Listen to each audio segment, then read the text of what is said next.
যেখানেই থাকো বন্ধুরা, আশা করি সবাই ভালো আছো।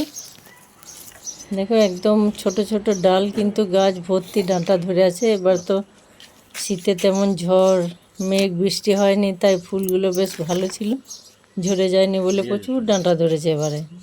আর বাড়ির গাছের ডাঁটা এমন নিজের হাতে পাড়া খুব ভালো লাগে। আর এত তো নিজেদের খাওয়া যায় না, বেশ অনেকজনকে দেওয়া হয় পেরে পেরে।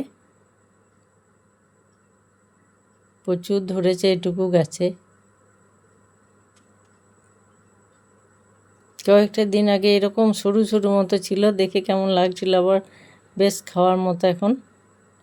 আজ এই টাটকা ডাঁটা আর কয়েকটা সবজি দিয়ে কি সুন্দর একটা সবজি রান্না হবে, দেখবে চলো। অনেকেই তো অনেকভাবে খাও, কয়েকটা সবজি আর একটু সর্ষে বাটা আর একটু পোস্ত বাটা দিয়ে আজকে ডাঁটা রান্না হবে। একদম উঁচু ডাল অব্দি এরকম আছে, আর আঁকশি দিয়ে পাততে বেশ ভালো লাগছে নিজে হাতে।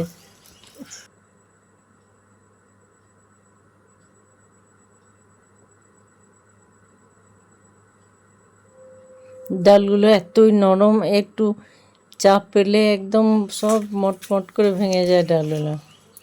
আবার বেশ মজা, যে ডালটা ভেঙে যায় এটা যদি একটু বসিয়ে দেওয়া হয়, তাহলে কিন্তু আবার ওতেই বেশ ঝাঁকা ঝাঁকা পাতা মেলে।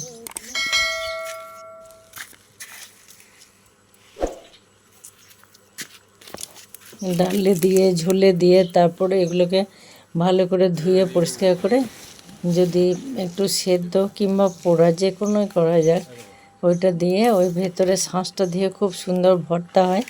ভর্তাটাও খেতে কিন্তু বেশ ভালো লাগে যখন একটু মোটা মোটা হয়ে যায় বীজগুলো। দেখো কতগুলো হয়েছে। এভাবে একদিন নয়, মাঝে মাঝে এরকমগুলো পাড়া হয় অনেকটা করে। আর এর যদি গায়ের ওই আঁশগুলো ভালো করে ছাড়ানো হয়, তাহলে কিন্তু খেতে বেশ ভালো লাগে। কয়েকটা মোটা মোটা আলু, আর তার সঙ্গে আছে একটু বেগুন আর টমেটো, 5 ফোড়ন দিয়ে একদম নিরামিষ রান্না, খেতে কিন্তু বেশ ভালো হয় এটা।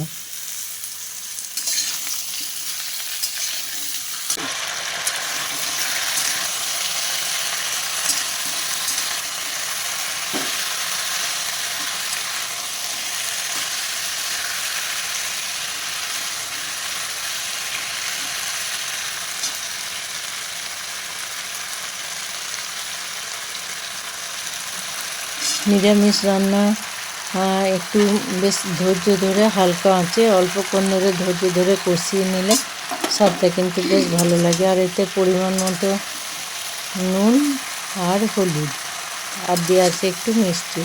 নিরামিষ রান্না বিশেষ করে ডাঁটা এগুলোতে একটু মিষ্টি দিলে খেতে বেশ ভালো লাগে।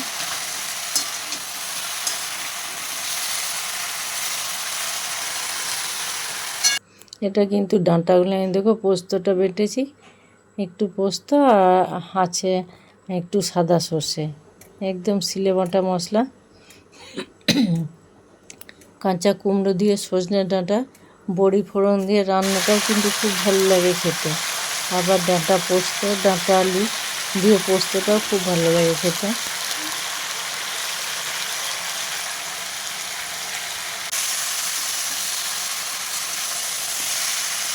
এতে ডাঁটাগুলো তোলা হলে গাছগুলো একদম খালি।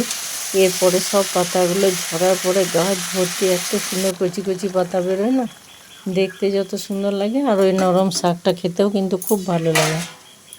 এটা একটু কষিয়ে নিয়ে এবার সব মশলা কষিয়ে জল দিয়ে দিই, অল্প, কারণ জল বেশি না, বেশ কিছুক্ষণ ফুটে যাওয়ার পর সেদ্ধ হলে একটু সর্ষের তেল ছড়িয়ে নামিয়ে নিলে বাস। আজকে তো ভাবলাম যে একদম গ্রীষ্মকালের মতো হালকা হালকা রান্না করব।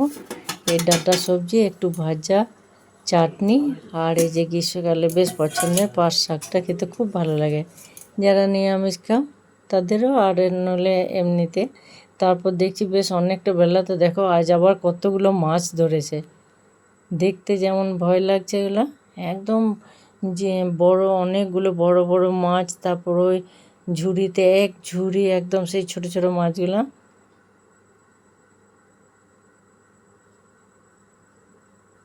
একদম নিরামিষ হাল, দেখো কত ছোট মাছ। হালকা ছেড়ে দেবো ভাবলাম, তাহলে তার হবে না। দেখো এই যেখানে ধরেছে তার জায়গাতে অনেকজন, এগুলো সব ভাগিদার আছে, সবাই এসছে। আর যে ধরেছে সে এভাবে ভাগ বাটোয়ারা করছে। একদম সহজভাবে নিরামিষ সারবো ভাবলাম, সেটা আর হলো না এতটা বেলাতে।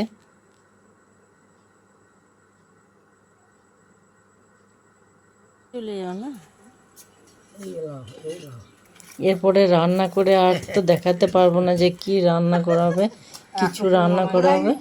আর তারপর বাকি যে বড়গুলো আছে ওগুলো জল দিয়ে রেখে দিলে বেশ কয়েকদিন জীবন্ত থাকবে।